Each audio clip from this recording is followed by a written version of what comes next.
Hey guys, it's Scott with Scotty B Cards, and in this video I am answering your baseball card hot takes.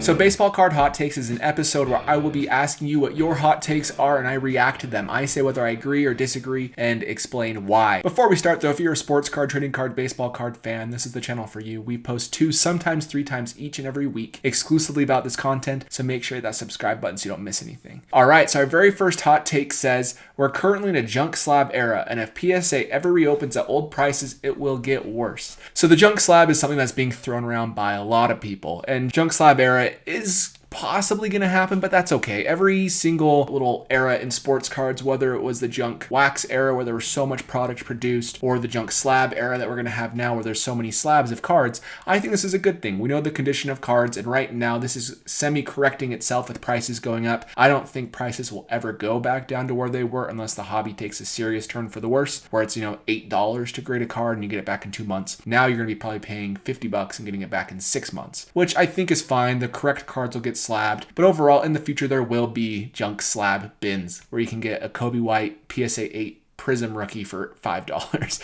It's just what's going to happen. You can do that same thing on eBay right now. There's a lot of junk slabs on there. So a pretty hot take, but overall I agree with it. The part that says if PSA ever reopens at old prices it will get worse is true as well, but it's just not going to happen. If you know how to actually scout prospects in baseball, it's a great investment. I think this is a pretty reasonable take. The reason I say that is because prospecting players isn't just about prospecting the player. The reason I say that is because you may see potential in a specific player in the minor leagues and you may not believe in that player once he gets to the big leagues, but you can still buy when he's in the minors for when he's about to debut in the big leagues, sell at the optimal times. So if you want to prospect, it is about recognizing talent in low A or rookie ball and then buying those players and selling either when they're debuting or when they're in AAA tearing it up as a top 10 prospect in Major League Baseball. If you hold really any of these players long term, they're not going to have much value. Carlos Correa was huge for a long time. His Bowman Chrome autograph and a PSA 9 goes for about $180 now, while Wander Franco PSA 9 goes for $1,200, and Correa's had a really good career. So it's one of those things where it's all about timing the market, and if you know how to do that, you can make a lot of money prospecting. The basketball market is easily the worst market of all. So much manipulation. That is a hot take. That one is hot because I can't claim it's the worst market of all. The fact is it has the most money involved, and because it has the most money involved without any regulation, which sports cards doesn't have, that's why there's so much manipulation. More money, more manipulation. They go hand in hand.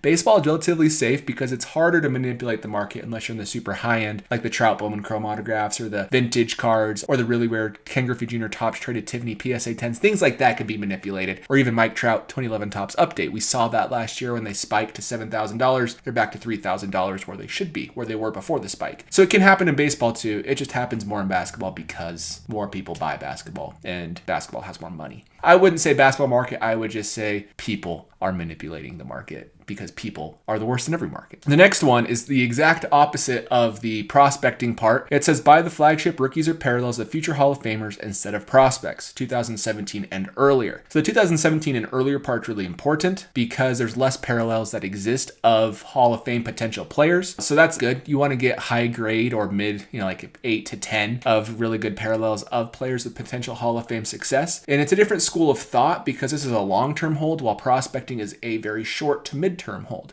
So I wouldn't say it's better, but I do think if you're not the type of person who wants to constantly be flipping and tracking all those sales and reporting it to the government, because that's going to happen next year with all of the new tax laws going into place, then I think this is a great strategy. This is more of what I lean to, which I supplement this type of buying of my favorite older players by doing the prospecting part. So not a hot take, but definitely some people, they may be taken back by it, but I think there's a place for both prospecting and long-term investing in the hobby. The next one is a hot take. I don't know what I think of it, but whoever posted it, I'm sure has a good reason for why they feel this way. But it says people who complain about centering on modern products are being entitled and annoying. So I don't necessarily agree. I think in some way, yeah, if it's 55-45 and they're really complaining, I agree. Or even the back centering is not super important according to PSA standards. But that centering could be the difference of thousands of dollars on these modern cards. With the way they're selling, that centering may hold you back from a PSA 10. If you have a PSA 9 or center a BGS 9 because it didn't have that 9.5 centering, you lose thousands of dollars. So I don't think they're being entitled and annoying, especially if they're opening product. There's nothing worse than having a card out of the pack that's worth less because of the manufacturer. If you have slight errors like corner dings, it might be your own fault, but where it's centering, that kind of sucks. So I do disagree. I see what they're trying to say because people nowadays are being entitled and annoying in a lot of ways, but when you lose thousands of dollars out of the pack, it does suck, especially when Topps and Panini say, you know, it's a 9, so it's out of the pack a 9, we can't do anything about it, because I think you have to have an 8 or lower to get a replacement card. Next up, we have, it's actually a medium take, I'd say.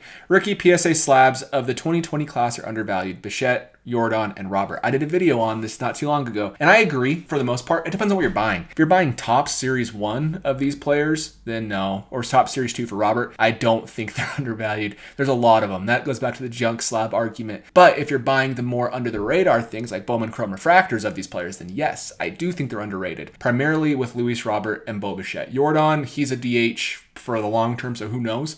I still think he has value, but the other two have tons of defensive value, tons of offensive upside. So I agree, but overall, just make sure you're buying the right cards. I can't emphasize that enough, because if you don't, you'll be losing money, and nobody here wants to lose money. Next up is a take that shouldn't be hot, but probably is. Topps Finest is the most underrated baseball set.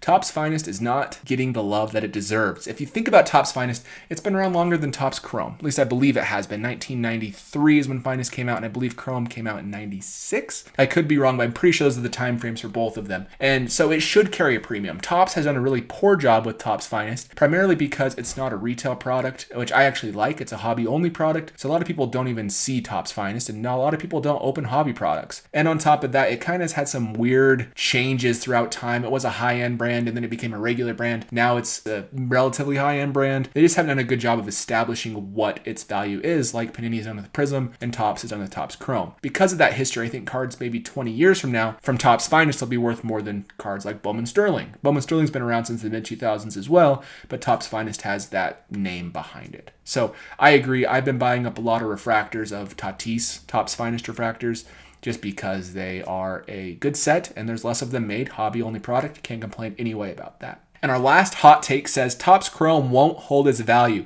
Bowman Chrome rookies are better investments. Historically, the last few years, I would say Bowman Chrome rookies are the way to go because they have been hobby-only products. And on top of that, they're really tough to find. Usually it's like 2 or 3 per case. But this year, Topps just released Bowman Chrome Megas. Not like the Bowman Draft Megas that we've already had. Bowman Chrome Megas that don't have Bowman First in them, or at least very minimal Bowman First.